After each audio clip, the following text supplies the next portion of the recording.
That night started like any other late shift. I was wrapping up a long day at work and the weather was downright dreadful. Sheets of rain pounded against the windows and lightning flashed across the sky. By the time I left, it was well past 1 a.m., and I just wanted to get home. My old 2005 Ford Fusion wasn't built for this kind of weather, but it would have to do. The rain was relentless. Even with the wipers going full speed, I could barely see the road ahead of me. I slowed down to about 40 miles per hour, though the speed limit was 55. There weren't any other cars around, and I was grateful for that. The last thing I wanted was to hydroplane or crash into someone.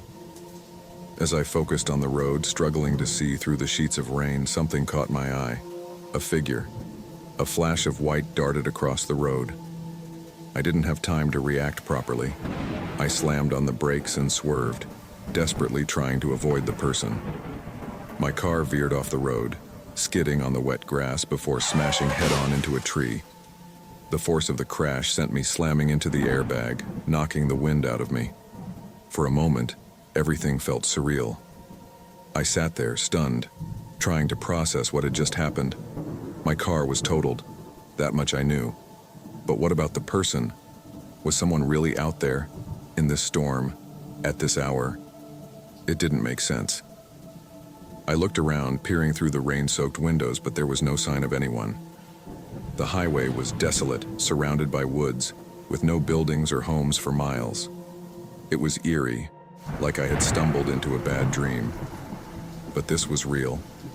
My hands shook as I grabbed my phone. First, I called my brother. No answer.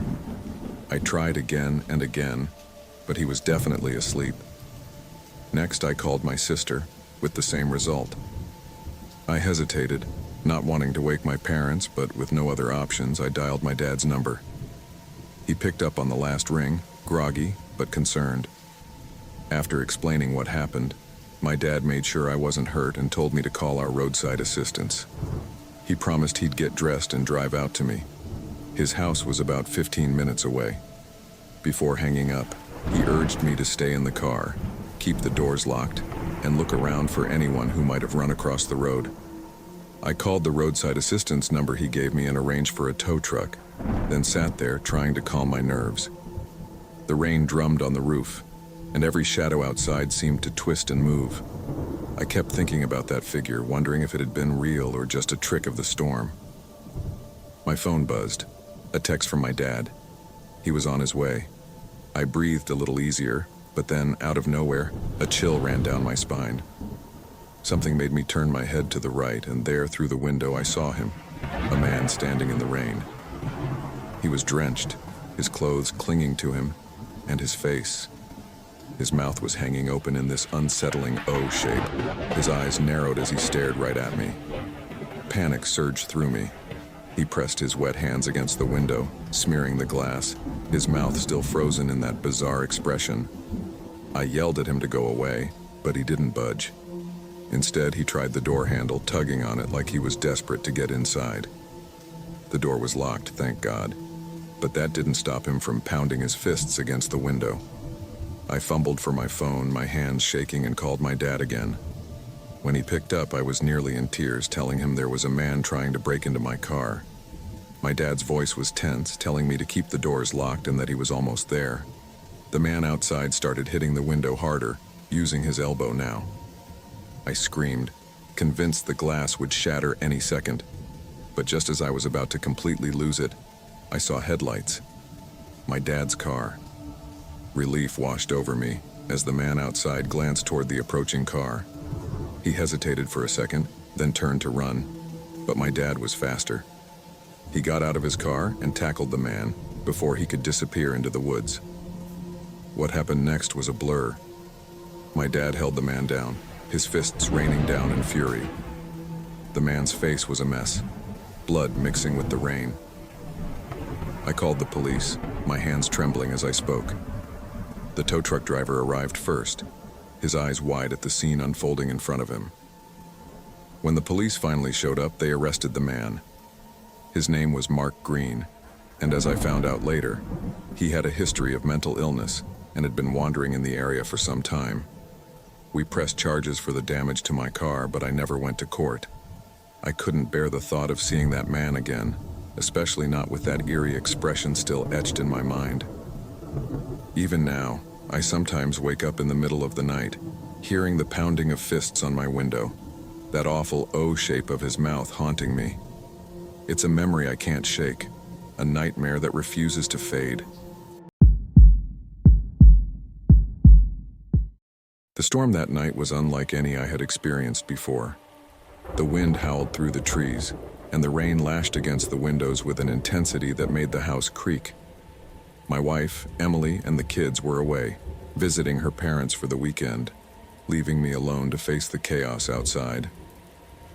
It was around 11 p.m. when the power went out, leaving the house plunged in darkness, save for the occasional flash of lightning that briefly illuminated the room.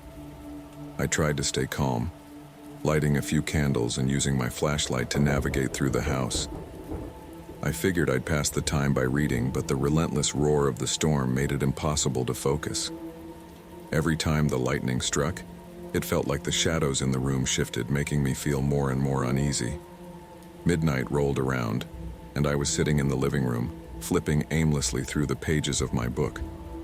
That's when a particularly bright flash of lightning lit up the backyard.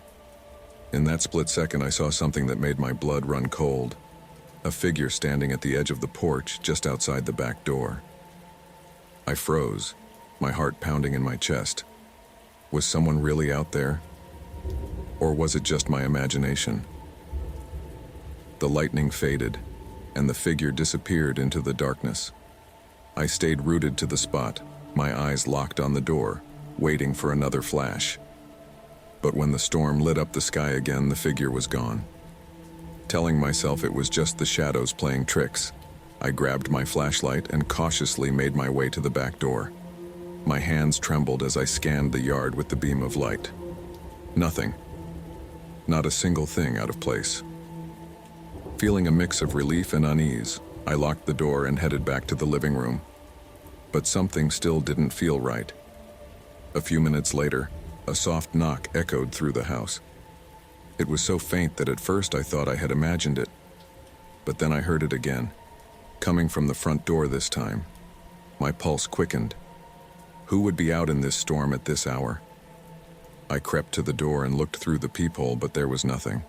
The porch light was out, and the only light came from the occasional flashes of lightning.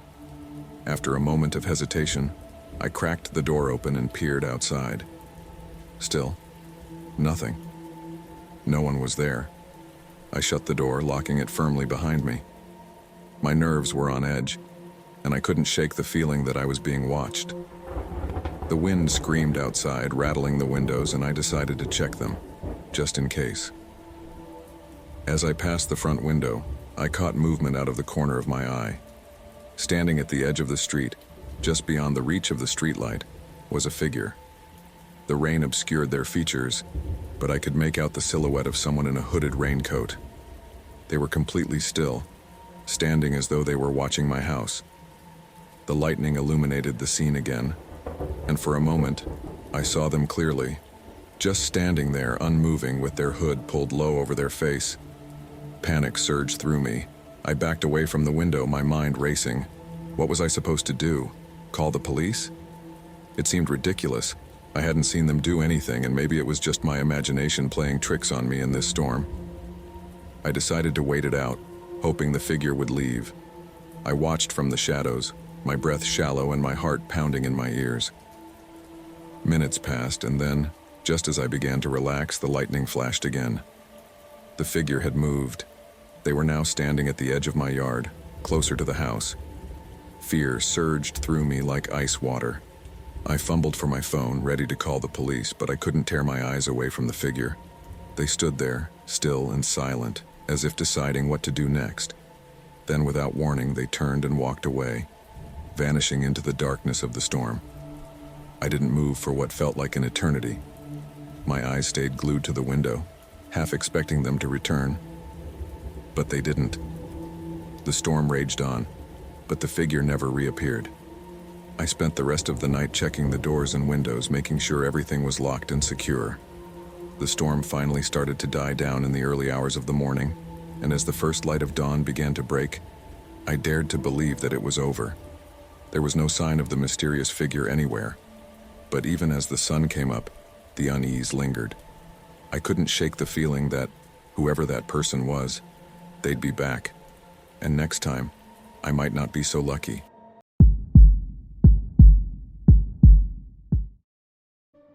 The storm had been brewing for hours, but as I stepped outside the office, it had unleashed its full fury. The sky was pitch black, only lit by sporadic flashes of lightning, and the sound of distant thunder rumbled ominously. I glanced at my phone, 11:30 p.m. Work had run late again, and I was dead tired. The rain pelted my windshield, heavy and relentless, as I started the engine of my old Chevy pickup and set out for home. The wipers were already on full speed, but they barely kept up with the downpour. My usual 30-minute drive home was shaping up to be a treacherous one. The roads were already slick, and visibility was down to almost nothing. Even with my high beams, the storm blurred everything ahead of me into a swirling mess of shadows and water. I gripped the steering wheel a little tighter. Home was nearly 25 miles away, and with this weather, I wasn't sure I'd make it. The rain came down in sheets, hammering the truck like the world itself had split open. Lightning danced across the sky, illuminating the desolate country road in brief, blinding flashes. There were no other cars around. Not surprising, considering most people with common sense would have stayed indoors tonight. I, however, didn't have much of a choice. The road felt more treacherous with every passing minute. Potholes filled with water, and the truck's tires splashed through them, making the vehicle lurch unpredictably. I drove slower than usual, 45 miles per hour, maybe even less.